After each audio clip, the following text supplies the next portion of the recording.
Subscribe नहीं किया तो करो यार, और मुझे कमेंट करके ज़रूर बताओ। लाइक अगर आप वो बंदा हो ना जो वीडियो देखता है और कमेंट नहीं करता, तो प्लीज़ मुझे कमेंट करके बताएं कि आपको ये वीडियोस पसंद आ रही हैं, बिकॉज मुझे तभी पता लगता है कि आप ये वीडियोस देख रहे हैं। अस्सलाम वालेकुम everyone, this is Bilal from video वाली सरकार। और भाई 2 दिन की छुट्टी के बाद हम वापस आ गए हैं और खबरों का बाकायदा तौर पर एक कहत चल रहा था। उस दौरान इतना कहत आ गया, मैंने बाल कटवा दिए कि मैंने कहा यार कुछ तो चेंज हो, कुछ तो नया हो।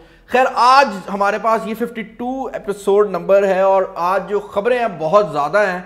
उसके पीछे 2 रीज़न थी, एक तो कहत चल रहा था, दूसरा हमें लग रहा था कि कहत चल रहा है, तो कुछ खबरें हम मिस भी कर गए। तो खबरें काफ़ी ज़्यादा है, टाइम वेस्ट बिल्कुल नहीं करूँगा मैं आप लोगों का। आज की जो पहली न्यूज़ आ रही है वो आ रही है रियलमी की तरफ से, जहाँ पर रियलमी फ़ैन फेस्टिवल जो है वो saman.pk पर इस टाइम लाइव है। अब ये जो सेल है ये रियलमी ने खुद ऑफिशियली लगाई है। इसका मतलब ये है कि इस सेल के अंदर आने वाली जो प्रोडक्ट्स हैं इन पे आपको जो डिस्काउंट्स हैं वो भी रियलमी खुद ऑफिशियली प्रोवाइड कर रही है। और यही वजह है कि आप देख सकते हैं रियलमी की ऑलमोस्ट जितनी भी हाई सेलिंग प्रोडक्ट्स हैं उन सब में जो आपको डिस्काउंट्स हैं वो देखने को मिल रहे हैं।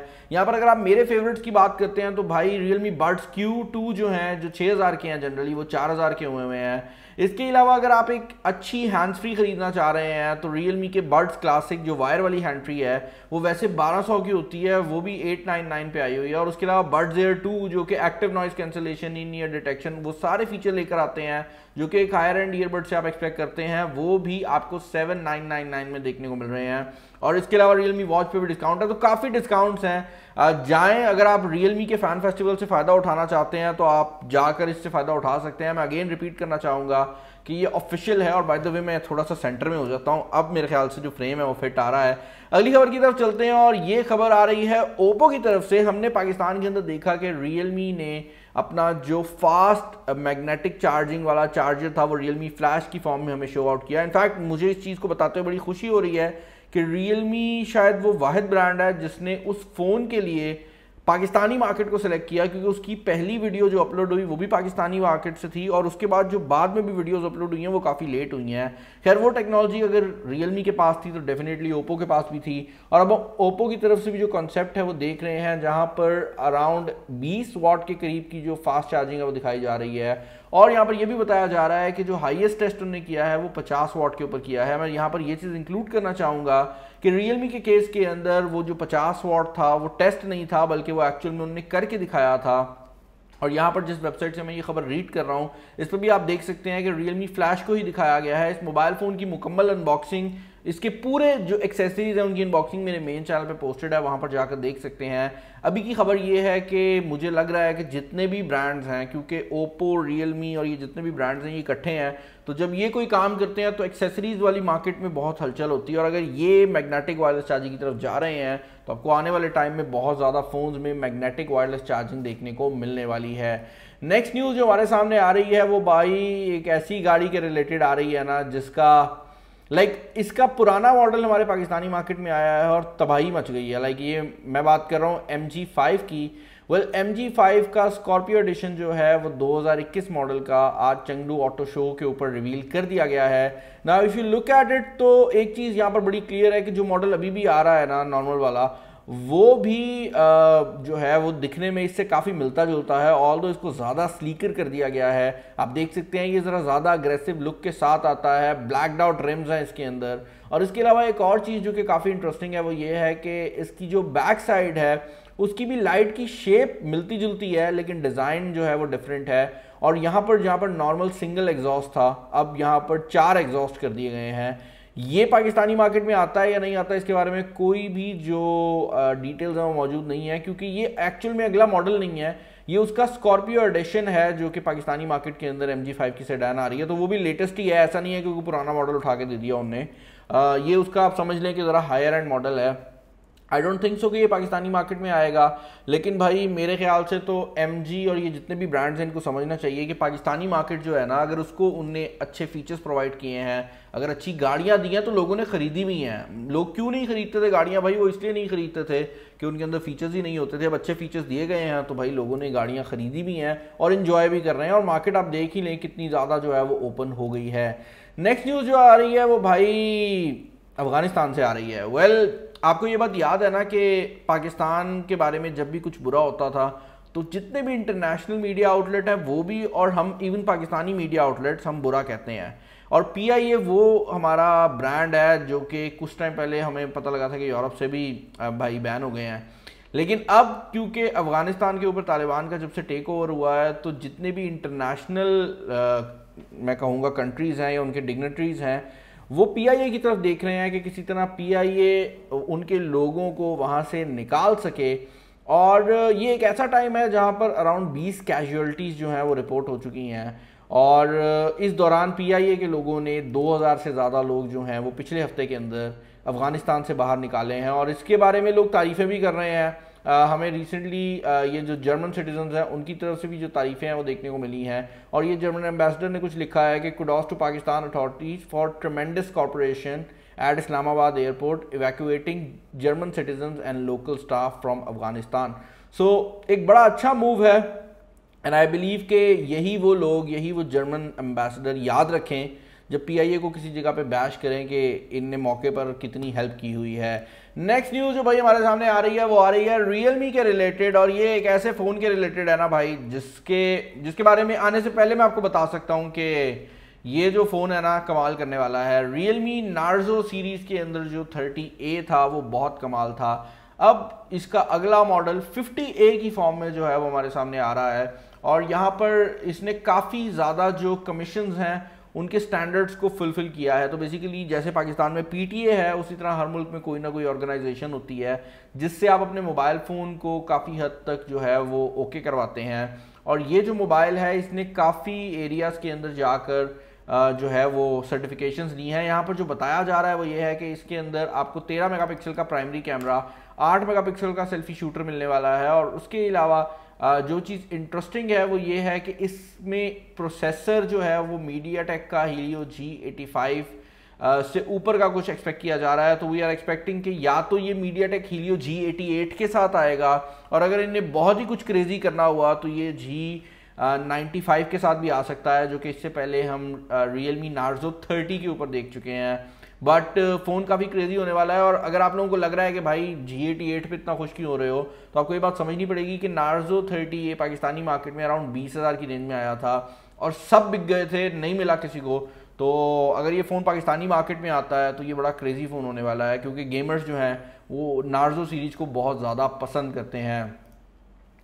ओके भाई, नेक्स्ट न्यूज़ जो है वो फाइनली हमें मिल रही है ऑनर के रिलेटेड। मैंने कुछ टाइम पहले आपको खबर दी थी कि ऑनर के CEO ने ये बात बोली है कि वो फोल्डेबल डिवाइसेस के ऊपर काम कर रहे हैं, और उनका जो फोल्डेबल फ़ोन है वो सबसे बेटर फोल्डेबल फ़ोन होने वाला है। वेल, अब समझ ये आई है कि इस फ़ोन का नाम होगा ऑनर मैजिक फोल्ड। ऑनर की जो मैजिक सीरीज़ है ना, ये इनकी एक्सपेरिमेंटल सीरीज़ है। जब भी कुछ नया करना होता है ना तो ये बेसिकली इसी तरह करते हैं। और यहाँ पर जो इंटरेस्टिंग बात है वो ये है कि इसकी अगर आप डिज़ाइन की बात करते हैं ना, तो ये ऑनर का जो हमने इससे पहले मैजिक फ़ोन देखा है उसको, और उसके अलावा हुआवे के मेट X2 को किसी हद तक जो है वो डिज़ाइन में, मैं कॉपी तो नहीं कहूँगा, इंस्पिरेशन लेता हुआ नज़र आएगा। डिज़ाइन की अगर आप बात करते हैं तो आप देख सकते हैं कि यहाँ पर ये जो फ़ोन है दिखने में काफ़ी इंटरेस्टिंग है। बैक साइड से ये एक नॉर्मल ऑनर का फ़ोन लग रहा है, जबकि फ्रंट साइड से ये एक फोल्डेबल डिवाइस है। अब एग्जैक्टली क्या स्पेक्स आते हैं वो हमारे सामने आएगा। इसको अभी मैजिक फोल्ड हर तरफ कहा जा रहा है। एग्जैक्टली ऑनर की तरफ से इसका नाम कंफर्म नहीं हुआ, तो हो सकता है इसका नाम डिफरेंट भी हो, लेकिन ज़्यादा चांसेस हैं कि इसके अंदर हमें मैजिक फोल्ड का नाम ही जो है वो देखने को मिले। और स्नैपड्रैगन 888+ जो है वो इस मोबाइल फ़ोन के अंदर एक्सपेक्टेड है, और ये एक 5G फ़ोन भी होने वाला है, क्योंकि रिमेंबर ऑनर अब हुआवे से सेपरेट हो गई है, और ऑनर इस टाइम पर 5G फ़ोन्स बना सकती है। ऑनर के फ़ोन्स में गूगल भी आ रहा है, तो ये एक बहुत बड़ी बात होने वाली है। और ऑनर जैसे ही पाकिस्तानी मार्केट में आएगी ना, तो ये बहुत जल्दी मार्केट कैप्चर भी कर लेगी, क्योंकि बहुत ज़्यादा लोग जो हैं वो वेट कर रहे हैं, और बहुत से ऐसे लोग हैं जो ऑनर के फ़ोन्स को यूज़ करते थे। तो this could be a very big moment अगर ये पाकिस्तानी मार्केट में आते हैं, क्योंकि इनके जो फ़ोन्स हैं वो दिन ब दिन हम देख रहे हैं कि काफ़ी इंटरेस्टिंग हो रहे हैं। ओके भाई, मैंने अभी कोई खबर जो है वो बंद कर दी है गलती से, तो ख़बर को दोबारा ओपन कर लेते हैं। होता रहता है, इस तरह की चीज़ें हमसे होती रहती हैं, लेकिन हम दिल के बहुत अच्छे हैं, तो ये चीज़ जो है ना, इस चीज़ को ध्यान में रखना है कि और कुछ होना हो, दिल के हम बहुत अच्छे हैं। खैर, जो खबर मैंने बंद की थी वो थी टच आईडी के रिलेटेड, जहां पर खबर ये आ रही है कि आईफोन 13 के अंदर जो टच आईडी के बारे में लोग कह रहे थे, जिसको बेसिकली फिंगरप्रिंट स्कैनर के बारे में लोग कह रहे थे कि वो वापस आ रहा है, वो नहीं हो रहा। और यहाँ पर आपको आईफोन 13 में भी ये चीज़ कंफर्म कर दी गई है कि आपको इसके अंदर सिर्फ जो फेस आईडी है उसकी सपोर्ट देखने को मिलेगी। यहाँ पर इंपॉर्टेंट बात ये है कि जो आपको फेस आईडी एप्पल में देखने को मिल रही है वो सबसे अच्छी फेस आईडी है। लाइक ये बहुत एक्यूरेट भी होती है और इसको फूल करना भी बहुत जो है वो मुश्किल होता है। और यहाँ पर लिखा ये गया है कि the reason for Apple decision to scrap its initial plan अभी तक अननोन है। तो ये ऐसा नहीं है कि ये प्लान नहीं था, लाइक प्लान था कि आईफोन 13 के अंदर फिंगरप्रिंट स्कैनर इन डिस्प्ले वाला आएगा और टच आईडी भी रहेगी और फेस आईडी भी आ जाएगी, तो लेकिन उसके बाद ये चीज़ नहीं हो सकी। एग्जैक्टली क्यों नहीं हो सकी इसका नहीं पता, लेकिन इसकी डिमांड क्यों बनी थी उसके बारे में हमें पता है, क्योंकि जो एप्पल की फेस आईडी है ना वो सिर्फ आपकी शक्ल की तस्वीर को नहीं देखती, वो आपकी आंखों को देखती है, वो आपके पूरे मुंह को देखती है और स्कैन करती है, लाइक वो 3D स्कैन बनाती है। तो आपको पता है पेंडेमिक सिचुएशन में जब आप मास्क पहन लेते थे तो आपका सिर्फ आंखें नजर आती थी और एप्पल की फेस आईडी काम नहीं करती थी। और इसी वजह से एप्पल ने डिसाइड किया था कि वो टच आईडी को वापस लेकर आ सकते हैं, लेकिन अब उन्होंने दोबारा इस चीज़ को ख़त्म कर दिया है। और क्यों किया है उसके बारे में हमें ज़्यादा जो डिटेल्स हैं वो नहीं मिल सकी अभी, तो एटलीस्ट कंफर्म ज़रूर हो गया है कि आईफोन 13 के अंदर जो टच आईडी है वो नहीं आ रही। और आईफोन 13 की बात हो ही रही है तो भाई अगली जो न्यूज़ आ रही है वो एप्पल की वॉच के रिलेटेड है, जहां पर एप्पल के वॉच के अंदर हमें अपेरेंटली एक हाइड्रेशन सेंसर जो है वो देखने को मिल जाएगा। अब ये एग्जैक्टली किस तरह से काम करेगा ये नहीं पता। और यहाँ पर ये चीज़ भी बड़ी इंपॉर्टेंट है कि जो ऑलरेडी सेंसर्स मार्केट में मौजूद हैं वो ना तो रिलायबल हैं और ना ही कोई सस्ते सेंसर हैं। हाइड्रेशन का मतलब ये है कि आपकी बॉडी को पानी की ज़रूरत तो नहीं है, तो अगर ये सेंसर बना लेते हैं तो हर एक बंदे के लिए जो इसकी ज़रूरत है वो तो होने वाली है, क्योंकि ये आपको बताएगा कि कब आपकी बॉडी के अंदर पानी की कमी हो गई है तो आप जाकर पानी वगैरह पी लें। बट ये किस तरह से वॉच के अंदर इसको लेकर आएंगे वो तो नहीं पता, लेकिन एक पेटेंट जो है वो हमारे सामने ज़रूर आया है। और ये जो पेटेंट है, इंटरेस्टिंग बात ये है कि ये बताता है कि आपकी वॉच का जो बैंड है ये उसके ऊपर होगा। तो ये जो सेंसर है ये वॉच के बैक साइड पे नहीं होगा, ये असल में बैंड के ऊपर होने वाला है, जो कि काफ़ी इंटरेस्टिंग चीज़ है, क्योंकि इससे पहले जितने भी सेंसर लगाए जाते हैं वो एप्पल वॉच की बैक पे लगे हुए हैं। और यहाँ पर एक और चीज़ जो कि बड़ी इंपॉर्टेंट है वो ये है कि जनरली आप एप्पल की वॉच के जो बैंड्स हैं वो रिमूव करके चेंज भी कर सकते हैं ना, लाइक ये बैंड मैं कोई भी आम बैंड भी लगा सकता हूँ, लेकिन अगर ये सेंसर दे देते हैं बैंड के अंदर तो फिर क्या हम नॉर्मल बैंड यूज़ कर सकेंगे या नहीं, वो एक बहुत बड़ा क्वेश्चन होने वाला है। ओके भाई, नेक्स्ट न्यूज़ उससे भी ज़्यादा क्रेजी आ गई है और ये न्यूज़ है हवावे के मेट 50 के रिलेटेड। हवावे ने भी एक रीसेंट पेटेंट जो है वो अप्रूव करवाया है, जो कि बता ये रहा है कि हवावे जल्द ही एक मुकम्मल कर्व स्क्रीन वाले फ़ोन के ऊपर काम करना चाह रही है, जो कि पूरा रैप अराउंड डिस्प्ले के साथ आएगा। मैं यहाँ पर ये चीज़ इंक्लूड करना चाहूँगा कि इस चीज़ को Xiaomi ऑलरेडी इंप्लीमेंट कर चुकी है, लेकिन हवावे के केस के अंदर जो चीज़ डिफरेंट है वो ये है कि Xiaomi ने आपको एक फ़ोन दिया था जिसकी पूरी बॉडी के इर्द गिर्द जो डिस्प्ले था वो रैप अराउंड कर रहा था। हवावे के केस के अंदर ना सिर्फ डिस्प्ले है बल्कि ये टच डिस्प्ले भी होने वाला है, और इस केस में आपकी जो पूरी बॉडी है उसमें वो हवावे कहीं पर भी जो बटन प्लेसमेंट है वो कर सकेगी। और इस चीज़ में जो सबसे बड़ा हर्डल है वो ये है कि जब आप अपने मोबाइल फ़ोन को इस तरह ग्रिप करते हैं तो मोबाइल फ़ोन को कैसे पता लगेगा कि क्या आपने उसको ग्रिप करने के लिए उस पर फिंगर रखी हुई है या आप एक्चुअल में यहाँ पर मौजूद किसी बटन को प्रेस कर रहे हैं। तो ये एक बहुत बड़ा हर्डल है कि मोबाइल फ़ोन ये कैसे डिटरमिन करेगा कि किसी बंदे ने अगर उसको होल्ड किया हुआ है और वो उसकी साइड पर फिंगर लगा रहा है तो क्या वो टच करने के लिए लगा रहा है या वो एक्चुअल में होल्ड करने के लिए लगा रहा है। तो ये एक जो चीज़ है बड़ी इंपॉर्टेंट होने वाली है।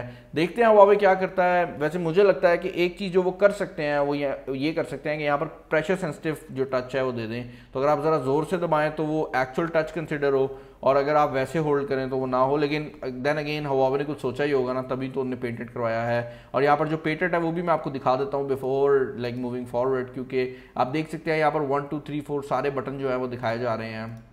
और हुआवे ने ये भी बताया है कि अगर आप गेमिंग कर रहे होंगे तो ये जो कॉन्सेप्ट फ़ोन है इसके अंदर आपको ट्रिगर्स का जो हेल्प है वो भी देखने को मिल जाएगी। तो गेमर्स की भी हेल्प की गई है, बट देखने में आएगा कि ये फ़ोन एक्चुअल में हमारे सामने कब तक आता है या आता भी है या नहीं। नेक्स्ट डिवाइस जो हमारे सामने आ रही है भाई वो नोकिया की तरफ से आ रही है, जहाँ पर नोकिया थोड़े बहुत मूव करता हुआ नज़र आ रहा था, लेकिन फिर वही हरकतों पर आ गया जिस पे वो पहले था। यहाँ पर नोकिया की एक नई डिवाइस जो कि नोकिया G50 5G के नाम से है वो अपीयर हुई है कुछ लिस्टिंग्स के अंदर, और एक इंस्टाग्राम पेज के ऊपर जो कि नोकिया मोबाइल फ्रांस का पेज बताया जाता है। यहाँ पर इंटरेस्टिंग बात यह है कि इसके अंदर जो मेन कैमरा है वो 48 मेगापिक्सल का लगाया जा रहा है, और इसके अलावा नोकिया के क्लेम के मुताबिक ये 24 घंटे का बैटरी बैकअप देगी, जो कि आई जस्ट डोंट नो कि नोकिया किस तरह कैलकुलेट कर रही है, क्योंकि नोकिया के बड़े अजीबोगरीब से क्लेम्स होते हैं। अभी रिसेंटली G10 मैंने अनबॉक्स किया, उस पर 3 दिन का बैटरी बैकअप लिखा हुआ था, कैसे कैलकुलेट किया, like I just don't know. उसके अलावा एक और चीज़ जो कि बड़ी इंटरेस्टिंग है वो ये है कि ये मोबाइल फ़ोन 1560x720 के रेजोल्यूशन के साथ आएगा, और यहाँ पर स्नैपड्रैगन 480 का 5G चिपसेट लगाया जा रहा है। अब यहाँ पर इंटरेस्टिंग बात यह है कि ये जो 480 चिपसेट है ये एक पावरफुल चिपसेट है, like this is not a bad chipset, लेकिन इस मोबाइल फ़ोन के अंदर डिस्प्ले जो है वो 720p लगाया जा रहा है, और ये अराउंड $300 की डिवाइस बन जाती है, जो कि 50,000 के करीब अमाउंट जो है वो बन जाती है। आपको 50,000 की अमाउंट में एक अच्छा प्रोसेसर मिल रहा है। वैसे मैं ये क्लियर कर दूं कि जो स्नैपड्रैगन 480 है ना, ये 720 से कंपेयर होता है, क्योंकि ये 5G है तो ये 4 सीरीज़ में आ रहा है, लेकिन ये उनकी 7 सीरीज़ से कंपेयर होता है 720 के साथ, तो प्रोसेसर बुरा नहीं है। लेकिन 50,000 में कौन बंदा 720p डिस्प्ले लेगा, ये एक बहुत बड़ा क्वेश्चन है, और अगर ये पाकिस्तानी मार्केट में आता है तो शायद इससे भी ज़्यादा महंगा और टैक्सेस लगने के बाद। नेक्स्ट न्यूज़ जो हमारे सामने आ रही है वो विंडोज़ के एक मसले के रिलेटेड है, और ये आर्टिकल प्रो पाकिस्तानी पे लिखा हुआ था जो कि मुझे बड़ा इंटरेस्टिंग लगा।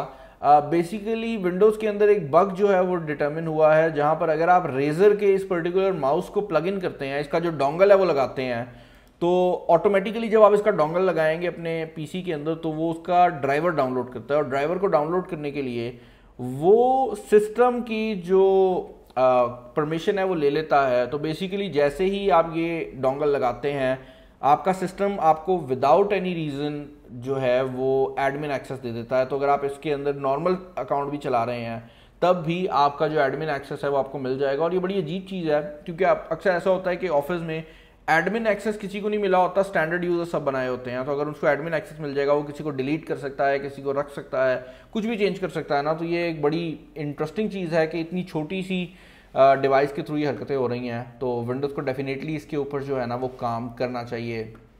नेक्स्ट न्यूज़ जो आ रही है भाई गाड़ियों के रिलेटेड आ रही है, और पाकिस्तान की जो गाड़ियों की मार्केट है ना बहुत क्रेजी हुई है, और ये गाड़ी है टीगो, चेरी टीगो के नाम से 2 गाड़ियां हैं, आई थिंक मैं टीगो ही है, मैं गाड़ियों का कोई एक्सपर्ट नहीं हूँ, लेकिन टीगो 4 और टीगो 8 जो हैं उनके 2 वेरिएंट्स जो हैं वो पाकिस्तानी मार्केट के अंदर जल्दी अराइव होने वाले हैं। नाउ टू बी फेयर, दिखने में ये गाड़ियाँ काफ़ी ज़्यादा खूबसूरत लग रही हैं, लेकिन आजकल हम देख रहे हैं कि एसयूवी हर तरफ हुआ है। अब अगर आप इनके कंपैरिजन की बात करते हैं तो इनमें जो टीगो 4 है, this actually is a compact 7 seater turbocharge गाड़ी है, और यहाँ पर जो टीगो 8 है वो ज़रा बड़ी है, तो देखने में आएगा। टीगो 8 का जो साइज़ है वो फॉर्च्यूनर लेवल की गाड़ियों जैसा है, और टीगो 4 जो है दिस इज़ मोर लाइक अ किया की स्पोर्टेज या समथिंग लाइक दैट। लेकिन यहाँ पर ये कंपेयर होंगी MG के साथ, क्योंकि ये भी टर्बोचार्ज इंजन के साथ आ रही हैं, और इनके अंदर भी ना शशके वगैरह जो हैं वो काफ़ी डाले गए हैं। और यहाँ पर मैं ये चीज़ क्लियर कर दूँ कि जितनी भी कंपनीज चाइना से आ रही हैं ना वो शशकों के साथ आ रही हैं। हमने चंगन ऑल्सविन में भी देखा बहुत ज़्यादा फीचर्स आए हैं, तो जितने ज़्यादा मैन्युफैक्चरर्स बढ़ते जाएंगे ना उतनी ज़्यादा जो सिचुएशन है वो बेहतर हो जाएगी। और ये जो हैं ये गंधारा निसान वाले जो हैं वो लेकर आ रहे हैं, देखते हैं कि पाकिस्तानी मार्केट में ये एक्चुअल में कब लॉन्च होती है। नेक्स्ट न्यूज़ जो आ रही है भाई वो आ रही है हमारे पास, कहाँ से आ रही है, वो आ रही है भाई, मैं बताता हूँ, न्यूज़ सुन के दिल खुश हो गया, और ये न्यूज़ है GTA के रिलेटेड, जहाँ पर GTA की रीमास्टर ट्रिलॉजी जो है वो 2022 के अंदर लॉन्च हो सकती है। अब अगर आपको नहीं पता कि इसका मतलब क्या है, तो बेसिकली भाई GTA की जो पुरानी गेम्स हैं उनको दोबारा से रीमास्टर किया जा रहा है, तो उनकी जो स्टोरी है वो सेम रहेगी, लेकिन उनका जो ग्राफिक्स हैं, जो उसके अंदर मूवमेंट है, वो सारा चीज़ जो है वो दोबारा बनाई जाएगी। तो इसमें GTA Vice City, GTA San Andreas और GTA लिबर्टी सिटी जो हैं उनके बारे में कहा जा रहा है कि इन तीनों को मिलाकर एक गेम आएगी, मतलब ट्रिलॉजी आएगी, तीनों गेमें ही होंगी उसमें, और वो तीनों गेमें जो हैं उनको बेहतर बनाया जाएगा। और ये लीक आई कहाँ से, ये लीक बड़ी इंटरेस्टिंगली सामने आई है, और ये लीक आई है बेसिकली उस चीज़ से कि रिसेंटली हमने देखा कि GTA बहुत स्ट्रिक्ट हो गई हर उस मॉड के खिलाफ जो कि पुरानी गेम को ज़रा बेहतर लुक दे रहा था। तो काफ़ी ऐसे लोग हैं जो कि GTA वाई सिटी के अंदर मॉड्स इंस्टॉल करके उसको ज़रा खूबसूरत लुक दे रहे थे ना, ताकि ग्राफिक्स बढ़ जाएं, तो GTA वाले उसको काफ़ी हद तक रोकने लग गए। जिस पे लोगों का सवाल आया कि ऐसा क्यों हो रहा है। जब सर्च की गई तो पता ये लगा कि GTA क्योंकि खुद अपना वर्जन लॉन्च करने वाली है, GTA Vice City, Liberty City और सैन एंड्रियास का, जो कि बेहतर ग्राफिक्स के साथ आएगा। तो अगर दूसरे लोग कर रहे होंगे ना तो काइंड ऑफ एक्सपीरियंस जो है ना वो ज़रा कम हो जाएगा। यही वजह है कि एक्सपेक्ट किया जा रहा है कि 2022 के अंदर ये तीनों गेम्स जो हैं वो दोबारा वापस आ रही हैं, ऑल दो स्टोरी जो है वो मोर और लेस सिमिलर ही होने वाली है। नेक्स्ट न्यूज़ जो आ रही है वो Realme पैड के रिलेटेड आ रही है, जिसके बारे में हमने आपको पहले भी न्यूज़ दी थी कि Realme एक बेसिकली टैबलेट के ऊपर काम कर रही है, जो कि काफ़ी हद तक जो है वो हमारे सामने आया था और एक्सपेक्ट किया जा रहा है कि पूरी दुनिया में डिफरेंट मार्केट्स में भी आएगा। और इसको काफ़ी हद तक सामने भी लाया गया था। Like this is not something जिसके बारे में Realme ने खुद बात ना की, उन्होंने बताया ज़रूर है लेकिन हमें स्पेक्स नहीं पता थी। अब स्पेक्स जो है हमारे सामने आ गई हैं, जिसमें बताया जा रहा है कि इसके अंदर 8 मेगापिक्सल के 2 कैमराज हैं फ्रंट और बैक के ऊपर, 6 GB रैम, 64 GB की इंटरनल स्टोरेज लगाई गई है। और उसके अलावा जो चीज़ बड़ी इंटरेस्टिंग है वो ये है कि Realme पैड 5G कनेक्टिविटी के साथ आ रहा है और इसके अलावा इसके अंदर एक वाईफाई ओनली मॉडल भी है। मेरे ख्याल से अगर ये पाकिस्तानी मार्केट में आता भी है तो ये वाईफाई ओनली मॉडल में आएगा। और एक और चीज़ जो कि बड़ी इंटरेस्टिंग है वो ये है कि ये स्टाइलस के साथ आ रहा है, तो ऐसे लोग जो कि अपने टैबलेट पर डिज़ाइनिंग वगैरह करना चाहते हैं वो भी बड़ा इंटरेस्टिंग होने वाला है। और एक और चीज़ जो कि लीक हुई है जिसके बारे में अभी कंफर्मेशन नहीं है वो ये है कि इसके अंदर एक गोल्ड कलर भी आने वाला है, जो कि to be very frank Pakistani market में सबसे ज़्यादा बिकेगा, क्योंकि हमें जो गोल्ड का कलर है ना वो हमेशा ही बड़ा पसंद आता है। नेक्स्ट न्यूज़ जो आ रही है भाई वो स्पाइडरमैन के रिलेटेड आ रही है। मैं मजाक नहीं कर रहा, वाकई स्पाइडरमैन भाई, स्पाइडरमैन की जो नई मूवी है ना नो वे होम, वो कहीं लीक लूक सी हो गई है। लाइक मतलब ये वो चीज़ है जिसके बाद बंदा कहता है कि मेरी कोई गलत टेप लीक हो जाती, मूवी ना लीक होती। लाइक 2 साल 3 साल की मेहनत होगी, मूवी जो है वो लीक हो गई है। और इसके बारे में जो डिटेल दी जा रही है वो ये है कि मूवी के जो एक्टर वगैरह है उससे भी पूछा जा रहा है, ऑल दो इसके बारे में जो डिटेल्स हैं वो बताई नहीं जा रही। और अभी सोनी इसको काफ़ी हद तक रोकने की कोशिश कर रही है, बट किसी हद तक चीज़ें जो हैं वो लीक ज़रूर हुई हैं। नेक्स्ट न्यूज़ जो हमारे सामने आ रही है वो आ रही है भाई, कहाँ से आ रही है, वो आ रही है सीधा सीधा जापान से। और ये न्यूज़ है इंटरनेट की स्पीड के रिलेटेड। मैं बता रहा हूँ, मैं न्यूज़ देने से पहले बता रहा हूँ, अगर आपका इंटरनेट PTCL है, नहीं सही चलता, यहीं पे वीडियो ऑफ करो, यहीं पे वीडियो छोड़ दो, ये न्यूज़ मत सुनना, दिल टूट जाएगा। मैं स्ट्रॉन्ग फाइबर चलाता हूँ, मेरा टूट गया। बताता हूँ क्या हुआ है। बेसिकली जापान ने fastest internet in the history का रिकॉर्ड तोड़ दिया है और स्पीड पता है क्या बनाई गई है, 319 टेराबिट्स पर सेकेंड। हम MBO में घूम रहे हैं भाई, उसके बाद GB आते हैं, उसके बाद TB आते हैं, और ये TB में भी 319 TB तक हो गए हैं। मैं देख के मुझे लग रहा है किसी को TB ना हो जाए ये वीडियो देख के, जो बेचारा PTCL यूज़र होगा। बहरहाल बहुत ज़्यादा स्पीड होती है यार, एंड ये वो स्पीड्स हैं जिसके ऊपर लोग काम कर रहे हैं और हमारे MB सीधे नहीं आ रहे होते। लेकिन खैर जापान ने जो वर्ल्ड रिकॉर्ड है वो तोड़ दिया है फास्टेस्ट इंटरनेट का, और वो रिकॉर्ड तोड़ा है उनने 319 टेराबिट्स पर सेकेंड के ऊपर। फाइनली एक अच्छी न्यूज़ आ रही है Xiaomi यूज़र्स के लिए, और ये एक ऐसी खबर है जिसकी मुझे बहुत ज़्यादा कंप्लेंट्स आई हैं, मुझे कभी खुद फेस करने में नहीं आया, और ये है Xiaomi का प्रॉक्सिमिटी सेंसर। बेसिकली Xiaomi के यूज़र्स में काफ़ी ऐसे मेरे दोस्त हैं जिन्होंने मुझे रिपोर्ट किया है कि उनका ये जो ऊपर सेंसर होता है ना, जो कि जब आप कॉल करते हैं तो लाइट ऑफ करता है, ये सेंसर ख़राब हो जाता है। लाइक मैंने जितने भी Xiaomi फ़ोन रिव्यू किए हैं आज तक ये मसला नहीं आया, लेकिन अब Xiaomi जो है वो इस चीज़ को मान रही हैं, और अभी तक भी क्लियर नहीं हो सका कि ये क्या है, बट ये कोई प्रॉक्सिमिटी सेंसिंग की नई टेक्नोलॉजी है जिसको वर्चुअल सेंसिंग कहती है। और ये जिस लैब के थ्रू Xiaomi कर रही थी वो इलिप्टिक लैब्स के नाम से कंपनी है। ऑब्वियसली जब भी कोई भी मोबाइल फ़ोन बनता है तो उसके जो पार्ट्स हैं वो डिफरेंट कंपनीज बना रही होती हैं, तो Xiaomi ने यहाँ पर कहा है कि भाई वो कंपनी थी, हमें पता लग गया कि वो मसले कर रही थी, तो हमने उनसे अपनी जो डील है वो ख़त्म कर ली है, और अब किसी और कंपनी से जो उनकी डील है वो हो गई है। तो उम्मीद की जा सकती है कि ये जो मसला है आने वाली Xiaomi डिवाइसेस के अंदर नहीं आएगा, लेकिन काफ़ी लोगों ने रिपोर्ट किया है, और I think that is the only reason why Xiaomi ने सब कुछ करने के बाद इस चीज़ को क्लियर भी किया है कि ये मसला आ रहा था। और हम कोशिश करेंगे कि जो पुराने फ़ोन्स हैं उनको भी रिकैलिब्रेट किया जाए, और जो नई डिवाइसेस हैं उनमें तो ये मसला किसी हद तक आएगा ही नहीं। नेक्स्ट न्यूज़ जो है वो भाई हर उस बंदे के लिए आ रही है जो कि एक मैक यूज़र है, और मुझे अक्सर लोग पूछते हैं बिलाल भाई आपने अपने ऑफिस में इतने मैक्स एप्पल के मैक मिनी रखा हुआ है, आई मैक रखा हुआ है, उसकी रीज़न क्या है? कुछ लोग ये भी कहते हैं बहुत पैसा आ गया, लेकिन असल रीज़न ये है कि भाई एप्पल की कुछ सॉफ्टवेयर हैं जैसे फाइनल कट प्रो, जैसे लॉजिक एक्स प्रो, ये वो सॉफ्टवेयर्स हैं कि जिनको अगर कोई बंदा यूज़ करता है तो वो फिर कुछ और यूज़ नहीं कर सकता। उसके पीछे रीज़न ये है कि सेम हार्डवेयर के ऊपर फाइनल कट प्रो रखा जाए और सेम हार्डवेयर के ऊपर प्रीमियर रखा जाए, और इस साइड पे फाइनल कट चल रहा है और इस साइड पे विंडोज़ पे प्रीमियर चल रहा है, तो ये फाइनल कट शायद डबल से भी ज़्यादा परफॉर्मेंस दे दे। तो एप्पल की ऑप्टिमाइजेशन बहुत ज़्यादा है, और इसी वजह से मैं अगली खबर पे जाने वाला हूँ जो कि एप्पल के नए मैक मिनी के रिलेटेड आ रही है। ये एप्पल का छोटा मोटा सा कंप्यूटर होता है जिस पे आप स्क्रीन अपनी लगाते हैं, और इसके अंदर कहा यह जा रहा है कि मैक मिनी जल्द ही आपको एप्पल के M1X चिप के साथ मिलेगा। ये वही चिप है जो कि लीक आउट हुई है कि एप्पल की आने वाली 16 इंच मैकबुक और 14 इंच मैकबुक प्रो के अंदर आएगा, और उसके अलावा आपको मैक मिनी की फॉर्म में भी देखने को मिल जाएगा। और कुछ लोग कह रहे हैं कि सेम चिप के साथ हमें आई मैक का जो 27 इंच मॉडल है वो भी देखने को मिल सकता है। तो जितने भी एप्पल के ज़रा पावर हंग्री डिवाइसेस हैं उन सब के अंदर यही चिप जो है वो एक्सपेक्ट की जा रही है, और बहुत जल्द ही इसका जो लॉन्च है वो एक्सपेक्टेड है। तो एक्सपेक्ट किया जा रहा है कि पहले आईफोन 13 आएगा, उसके बाद आपको आईपैड मिनी और बाकी जो डिवाइसेस हैं वो देखने को मिल जाएंगी। नेक्स्ट न्यूज़ जो आ रही है बड़ी इंटरेस्टिंग न्यूज़ है और थोड़ी सी अजीब भी है। Like I was not expecting this news to come, लेकिन बिटकॉइन ने दोबारा $50,000 का जो नंबर है वो अचीव कर लिया है, और ये फिर से 22 अगस्त को दोबारा 50,000 की जो नंबर है उसको पहुंच गया है। और इस पॉइंट पर भी अगर आप जो लाइव वैल्यू देखते हैं तो वो 49,596 है, तो ये 50,000 को टच करके वापस ज़रूर आया है, लेकिन फिर भी ग्रोथ में है। और ये बड़ी अजीब चीज़ है क्योंकि एक तरफ हम देख रहे हैं कि आहिस्ता आहिस्ता स्क्रूटनी बढ़ रही है बिटकॉइन के खिलाफ और जितनी भी ये करेंसीज है उनके खिलाफ, लेकिन दूसरी तरफ हम ये भी देख रहे हैं कि करेंसीज दोबारा ऊपर भी जाई जा रही है, तो बड़ा इंटरेस्टिंग सिचुएशन बन जाती है।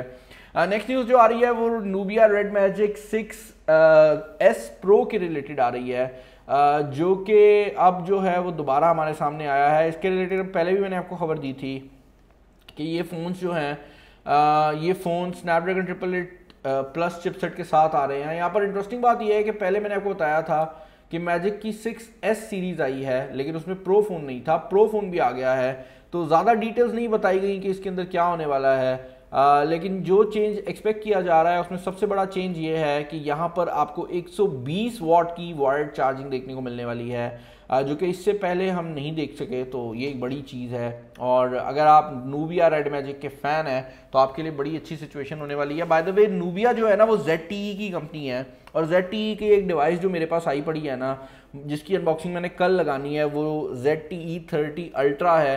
ये Axon 30 अल्ट्रा है और ये अंडर डिस्प्ले कैमरे वाला फ़ोन है, और ZTE दुनिया की पहली कंपनी थी जिसने ये टेक्नोलॉजी दी थी। तो इसकी जो कैमरा है वो स्क्रीन के नीचे है, कल वीडियो आएगी सब कुछ एक्सप्लेन करूँगा।